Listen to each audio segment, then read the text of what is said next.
Olá, pessoal. Vamos começar hoje mais um Stop and Go, dessa vez comigo. E para começar, primeiramente, fora Temer. Claro que eu não ia perder essa oportunidade, né? Todo mundo falando isso. Eu aproveitei a oportunidade também para fazer aqui meu protesto.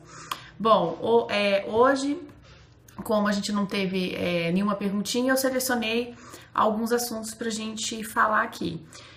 Para começar, obviamente, eu vou falar um pouquinho sobre o treino de classificação, que teve o Lewis Hamilton como pole position. Uau, quanta novidade, né? A gente nem imaginava que isso poderia acontecer, ainda mais o Hamilton em Montreal, no Canadá, né? Se tem aquela coisa assim, Alonso, Singapura, a gente pode dizer, Kimi em Spa, a gente pode dizer que o Hamilton é um piloto que, vamos dizer assim, combina com o Canadá, né? Nas primeiras posições não houve nenhuma como diria, surpresa. Então, apesar do Nico ter começado o ano melhor que o Hamilton, o Hamilton no Canadá se torna realmente imbatível.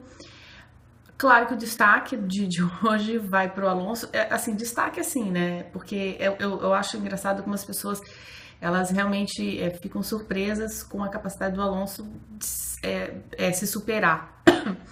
Então, a Globo já não transmite mais, vou falar sobre isso daqui a pouco, a Globo já não transmite mais os treinos de classificação, e ficam aqueles dois torcedores travestidos de jornalistas ali para fingir que estão trabalhando, em vez de torcer pro Felipe Massa, e eles ficam, nossa, porque o Alonso, gente, todo mundo sabe que o Alonso, desculpa o termo, é foda.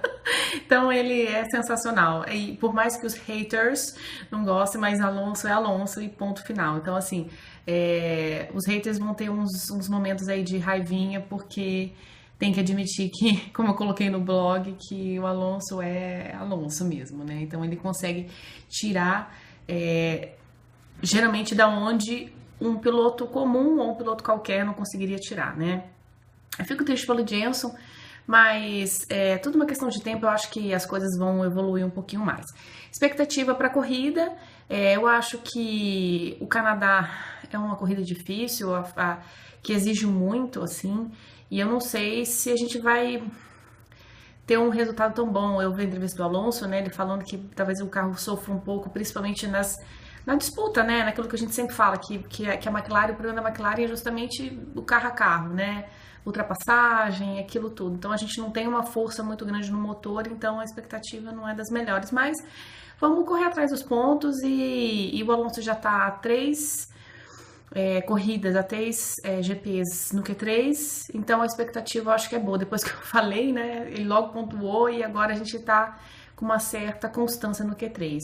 Então, eu acho que a expectativa é boa, vamos torcer para que dê tudo certo, que ele faça uma boa corrida, que a gente termine nos pontos, para de repente, quem sabe, pensar numa segunda temporada, sonhar com um pouquinho mais de coisas. Aproveitando o ensejo para falar do GP do Canadá, que a Globo simplesmente, com a sua costumeira falta de respeito com os telespectadores, não vai sequer transmitir, e pelo que eu acho, que eu fiquei sabendo, não sei se vai transmitir, acho que não vai passar nem aquele replay, os melhores momentos ridículo que às vezes ela costumava passar. Então acho que nem isso vai ter, ela já não passa classificação mesmo, passa aqueles 5 meros minutos patéticos. E é uma falta de respeito com os profissionais, né, com as pessoas que trabalham na Fórmula 1, os profissionais dela que são responsáveis por essa parte de automobilismo. Eu fico imaginando a sensação de inutilidade que essas pessoas devem sentir em perceber que o esporte na qual elas trabalham não vale nada dentro da emissora, né? E depois não é à toa que a Fórmula 1 está perdendo espaço. Mas claro que a Fórmula 1 nunca vai competir com o Corinthians, com o futebol, com aquela seleção de bosta, né? Aquela que tomou 7-1, sabe qual é? Então, aquela gentalha lá. Então, não tem como realmente a Fórmula 1 competir. Eu fico com pena de quem não tem internet como eu e que tem que assistir pela TV, Sorte que eu pago, eu tenho a TV a cabo, então eu posso ver isso pela Sport TV. Senão eu estaria enrolada e dependendo só dessa emissora aí. Enfim, outro assunto falando falta de respeito da Globo, isso é normal, ela não tem respeito com nenhum dos telespectadores. O que vale para ela é fazer a massa de manobra, que ela gosta, manipular as pessoas, isso que ela é especialista. Outra coisa que eu queria comentar, ainda puxando alguma coisa, falando um pouco ainda do Alonso, é falar sobre o Ricciardo, que eu só achei um fato interessante, aqui é um comentário diferente, que na corrida passada, quando a Red Bull fez aquela besteira no pit stop do Ricciardo, claro que erros acontecem, a gente fica pé da vida na hora, o piloto, mas e o Ricciardo saiu pé da vida, e olha que ele é todo risonho e tal, e ele saiu pé da vida criticando e falando mal da equipe mesmo. Aí eu fiquei pensando assim, gente, já pensou se fosse o Alonso que tivesse falado o que o Ricciardo falou? E eu não vi nenhuma repercussão sobre a forma com que o Ricciardo, por mais que ele tivesse ficado chateado, a forma com que ele falou com a equipe, né? Fazendo uma reclamação tão incisiva. Eu lembro que teve uma corrida que o Alonso ainda estava na Ferrari, naquela equipe horrorosa, e ele falou, acho que foi no GP da Itália, ou enfim, que ele fez uma reclamação via rádio. Nossa senhora, só faltou xingar a mãe do Alonso, né? Porque, nossa, porque o Alonso é isso, porque o Alonso é aquilo. E o Ricciardo simplesmente quase mandou a equipe tomar naquele lugar e ninguém falou nada, né? É aquela coisa da Fórmula 1, sempre 2 pesos, 2 medidas. Outro comentário sobre a transmissão. Gente, a gente tá entregue realmente às traças, né? Quando a gente não tem o Luiz Roberto, que só grita, a gente tem o Kleber Machado, que não entende nada de Fórmula 1, e o Galvão Bueno, que é o Galvão Bueno, a gente tem o Leito Cavalcante e o Sérgio Maurício. Meu Deus do céu! Como essas pessoas podem ser bobas. Eles fazem umas piadas totalmente sem noção, uns comentários totalmente sem noção, que você fica pensando, gente, realmente eu tô ouvindo isso? E eles se acham super legais. É porque sempre tem aquela massa de manobra que adora elogiar, e eles acreditam que eles são legais. Enfim. E aí, o que acontece? É impressionante como eles falam mal da Williams, assim, eles não escondem nem a torcida, né? Então eles fazem questão de falar mal da Williams e da Sauber, porque afinal de contas o Felipe, e sempre tem uma desculpa, nunca é culpa do Felipe. Porque o Felipe bateu, porque deu problema na asa móvel, nunca é culpa do Felipe, é sempre culpa da Williams, e eles criticam o Williams, falam mal da Williams o tempo todo, gente, aquilo me enche as paciências, me enche os pacovar, né? Então assim, uma coisa que realmente me irrita um pouco. Outro babado que eu quero comentar, meu tempo tá acabando, mas eu vou tentar fazer todos os comentários. Gente, o que foi o Neymar com Hamilton e o Justin Bieber? Depois, gente, foi aquele vucu-vucu, né? Aquele jogo daquela seleção lá inútil. Aí, todo mundo compartilhando, que aliás, que ídolos que tem essa juventude. Lewis Hamilton, Justin Bieber e Neymar. Um momento de silêncio para essas pessoas.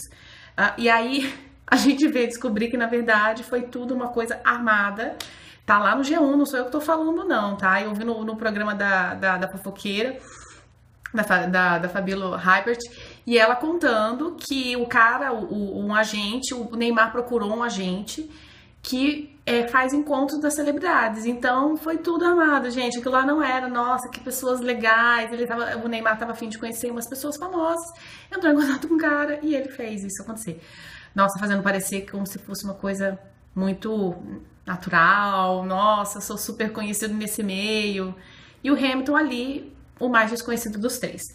A outra coisa que eu quero comentar é sobre o Jenson, que tá um pouco chateado, que também acaba sendo natural, que as pessoas têm cobrado muito dos resultados da McLaren.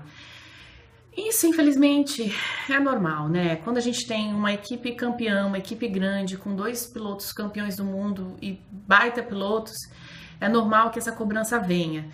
Mas, ao mesmo tempo, eu acho que a nossa equipe está evoluindo, a gente está conseguindo aos pouquinhos, às vezes dá vontade de matar a Honda, mas aos pouquinhos eu acho que a gente chega lá, é normal.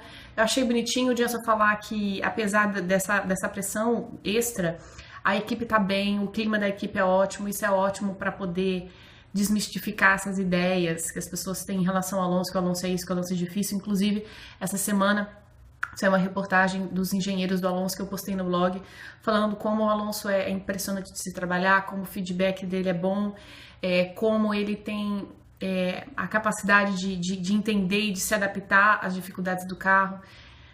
Alonso é Alonso. So sorry aos haters. E a última notícia é sobre o Alonso falando também que ele não descarta a ideia de disputar o título em 2017.